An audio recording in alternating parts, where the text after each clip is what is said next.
សួស្តីបងប្អូនអរគ្នាថ្ងៃនេះដែរជាថ្ងៃសម្រាប់របស់ខ្ញុំចឹងហើយដូចជាចង់ញ៉ាំបុកកំពឹសអំពិលខ្ចីចឹងណាចឹងហើយយើងទៅរកទិញកំពឹសមកបានយើងយកវាមកសម្អាតដោយកាត់ពុកមាត់វាចេញដើម្បីយើងញ៉ាំទៅវាអត់សូវជាប់កយើងចឹងណាបងប្អូន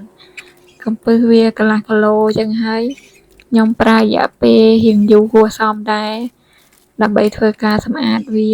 ឲ្យស្អាតចឹងណាដើម្បីយើងយកទៅបុកជាមួយនឹងអំពិលខ្ចីយើងប្រើរយៈពេលរៀងយូរគួរសមដែរតែអត់អីទេយើងធ្វើញ៉ាំខ្លួនឯងចឹងហើយយើងត្រូវធ្វើវាស្អាតចឹងណាបងប្អូនហើយឥឡូវគឺយើងកាត់ហើយកំពឹសរបស់យើងឥឡូវយើងមកត្រៀមបន្លែដើម្បីយកទៅលាងទឹកមានដូចជាជីហើយនឹងអន្លក់ផ្សេងទៀតយើងត្រូវយកវាទៅលាងទៅឲ្យបានស្អាត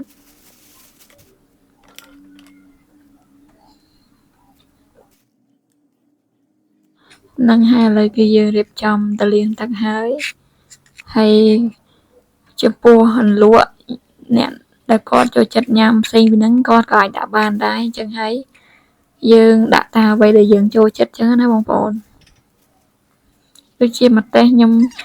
ជាអ្នកចូលចិត្តញ៉ាំហឹរដែរអញ្ចឹងហើយខ្ញុំដាក់រៀងច្រើនបន្តិចតែបងប្អូនណាដែលគាត់ចេះញ៉ាំហឹរក៏មិនចាំបាច់ដាក់ដូចខ្ញុំដែរហើយឥឡូវកំពឹសយើងបានលាងស្អាតហើយនឹងអន្លក់ដូចជាគ្រឿងផ្សំផ្សេងយើងក៏បានលាងទឹកស្អាតដែរ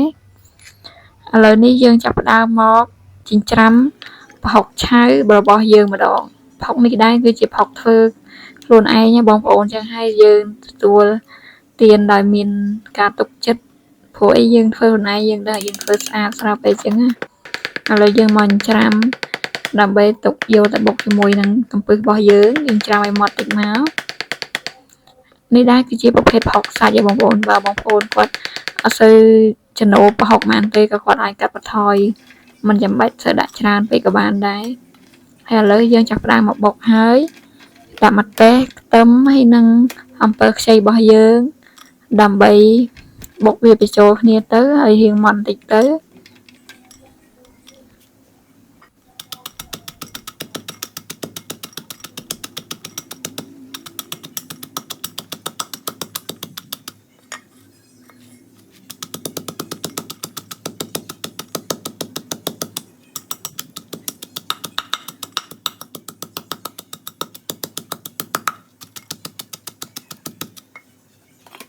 ហើយឥឡូវនេះគឺយើងដាក់ស្ករប្រហែលជាមួយស្លាបព្រាបាយហើយនឹងប៊ីចេងបន្តិចដើម្បីកុំឲ្យវាប្រៃពេកដើម្បីព្រោះអីប្រហុកដែលយើងដាក់ទៅវារាងប្រៃចឹងហើយយើងត្រូវលួចស្ករប៊ីចេងបន្តិចទៅដើម្បីឲ្យវាមានជាតិ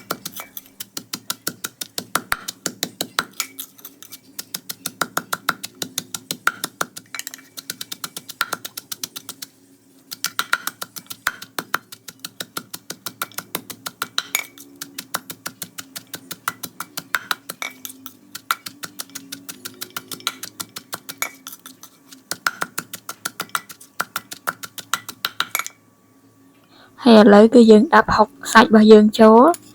ចំពោះប្រហុកនេះដែរបើសិនជាបងប្អូនគាត់អត់សូវចេះញ៉ាំចឹងហើយអាចបន្ថយ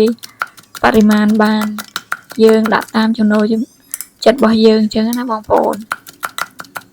យើងបុកវាឲ្យចូលជាតិគ្នាហើយយើងដាក់កំពឹសរបស់យើងចូល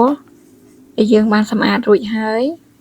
យើងដាក់ចូលហើយបងប្អូនមិនចាំបាច់បុកខ្លាំងពេកទេគឺយើងគ្រាន់តែជ្រុំឲ្យវាចូលជាតិទៅការពារកុំឲ្យវាបែកសាច់អញ្ចឹងហើយយើងគ្រាន់ជ្រុំវាទៅហើយមើលតែវាចូលជាតិគ្នាហើយយើងហើយឥឡូវគឺយើងយកជីមកដាក់ជីគឺមានម្អមមានជីតាមចំណូលចិត្តរបស់បងប្អូនរៀងខ្លួនបើចូលចិត្តជីប្រភេទអីក៏អាចដាក់ប្រភេទហ្នឹងបានដូចខ្ញុំចូលចិត្តម្អមចឹងខ្ញុំដាក់ម្អមរៀងច្រើនបន្តិចដើម្បីឲ្យវាកាត់ឆ្អាបផងហើយយើងជ្រុំវាឲ្យចូលជាតិគ្នាទៅតមករៀបរយអស់ហើយ